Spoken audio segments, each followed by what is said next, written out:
সাবেক ঢাকা জেলা সহসভাপতি, সাবেক আশুলিয়া থানা যুবদলের সভাপতি, সংগ্রামী সভাপতি, আমাদের বড় ভাই শ্রদ্ধেয় মোহাম্মদ রকিব জামান রকি ভাই আমাদের বক্তব্য নিয়ে আসবেন। আপনারা যারা এখানে উপস্থিত হয়েছেন, আসলে ইউনিয়ন যুবদলের নেতৃবৃন্দ আপনাদের জন্য একটু ব্যবস্থা করেছেন, তবারকের ব্যবস্থা। বিসমিল্লাহির রহমানির রহিম। 28 মে তারুণ্যের রাজনৈতিক অধিকার প্রতিষ্ঠার সমাবেশ সফল করার লক্ষ্যে আশুলিয়া ইউনিয়ন যুবদল কর্তৃক আয়োজিত আজকের এই কর্মী সমাবেশ প্রস্তুতি সভার সম্মানিত সভাপতি, আশুলিয়া ইউনিয়ন যুবদলের সাবেক সফল সভাপতি জাকির হোসেন দেওয়ান, মঞ্চ উপবিষ্ট আছেন প্রধান বক্তা হিসেবে ঢাকা জেলা যুবদলের সাবেক সফল যুগ্ম সাধারণ সম্পাদক, আশুলিয়া থানা যুবদল সাবেক সফল সাধারণ সম্পাদক, রাজপথের লড়াকু সৈনিক, সহযোদ্ধা সহকর্মী তাইজুল ইসলাম তাজুল। মঞ্চ উপবিষ্ট আছেন, বিশেষ অতিথি হিসেবে উপস্থিত আছেন আসাদুর রহমান সরকার, সাবেক সিনিয়র সহসভাপতি আশুলিয়া থানা ছাত্রদল। বিশেষ অতিথি হিসেবে উপস্থিত রয়েছেন নাজিম উদ্দিন, সাবেক যুগ্ম সাধারণ সম্পাদক আশুলিয়া থানা যুবদল। বিশেষ অতিথি হিসেবে মঞ্চ উপবিষ্ট আছেন মিজানুর রহমান, যুগ্ম সাধারণ সম্পাদক আশুলিয়া ইউনিয়ন যুবদল। মঞ্চ উপবিষ্ট আছেন আব্দুল সামাদ, কারা নির্যাতিত নেতা, যুগ্ম সাধারণ সম্পাদক আশুলিয়া ইউনিয়ন যুবদল। মঞ্চ উপবিষ্ট আছেন সুহেল রানা, সাধারণ সম্পাদক 3 নং ওয়ার্ড যুবদল, এবং গিয়াসউদ্দিন হায়দার, আমজাদ ভাই রিপন,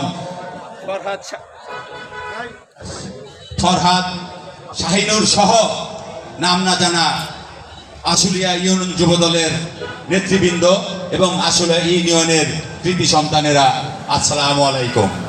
আপনারা জানেন 28 তারিখের সমাবেশ সফল করার লক্ষ্যে ইতিমধ্যে আমরা আশুলিয়া থানার অন্তর্গত প্রত্যেকটি ইউনিয়নের প্রস্তুতি সভা সফলভাবে করেছি, এবং এই প্রস্তুতি সভা করার পিছনে যেই নেতা আমাদের সার্বিক সহযোগিতা এবং দিক নির্দেশনা দিয়ে যাচ্ছেন, সে হচ্ছে আপনার আমার প্রিয় নেতা, সাভার আশুলিয়ার জননন্দিত নেতা, সাভার আশুলিয়ার মা মাটির সন্তান, ঢাকা জেলা বিএনপির সাবেক সফল সভাপতি, আপনার আমার ভোটে 2বার নির্বাচিত সাবেক এমপি ডাক্তার দেওয়ান মোহাম্মদ সালাউদ্দিন বাবু ভাই, এবং যার দিক নির্দেশনায় আমরা প্রত্যেকটি ইউনিয়নে প্রস্তুতি সভা করে যাচ্ছি ঢাকা জেলা যুবদলের সফল সভাপতি জনাব ইয়াসিন ফেরদৌস মুরাদ।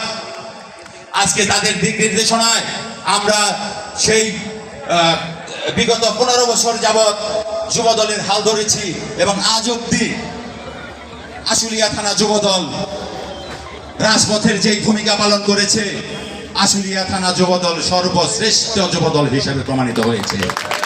আমি আশা রাখি বিগত দিনের ন্যায় আগামী 28 মে আশুলিয়া থানা যুবদল আবার এমন একটি ভূমিকা রাখবে সেই সমাবেশ সফল করার লক্ষ্যে, যেই ভূমিকায় আব্দুল মোনায়েম মুন্না, নুরুল ইসলাম নয়ন, রেজাল কবির পল, ইয়াসিন ফেরদৌস মুরাদ সহ গর্বে গর্বিত হবে আশুলিয়া থানা যুবদলের পারফরমেন্স দেখে। আমি এই প্রস্তুতি সভা থেকে একটি কথা বলতে চাই, বিগত দিনে আশুলিয়া থানা যুবদল ঢাকায় প্রত্যেকটা কর্মসূচিতে অংশগ্রহণ করেছে। সেই অংশগ্রহণ করতে গিয়ে কিভাবে অংশগ্রহণ করেছে তার 2-1টি নমুনা আমি বলতে চাই। কিছু সময় হেমায়তপুর অব্দি গাড়িতে গিয়ে সেখান থেকে টলার যুগে গাবতলী যেতে হয়েছে। কিছু সময় আমিনবাজারের শালিপুর ব্রিজে গাড়ির থেকে নেমে পুলিশের ভয়ে হেঁটে যেতে হয়েছে। আবার কিছু সময় বা এলাকা থেকে বের হতেই আওয়ামী সন্ত্রাসীরা বাধা সৃষ্টি করছে, সেই বাধা অতিক্রম করার জন্য বিভিন্ন রাস্তা অবলম্বন করতে হয়েছে। আজকে অভিযোগ আসে সেই দূষণরা এই যুবদলের সামনের কাতারে এসে দাঁড়াতে চায়। সেই সময় যদি তাদের দরকার না হয়ে থাকে, 1 মিনিট বিরতি নিচ্ছি।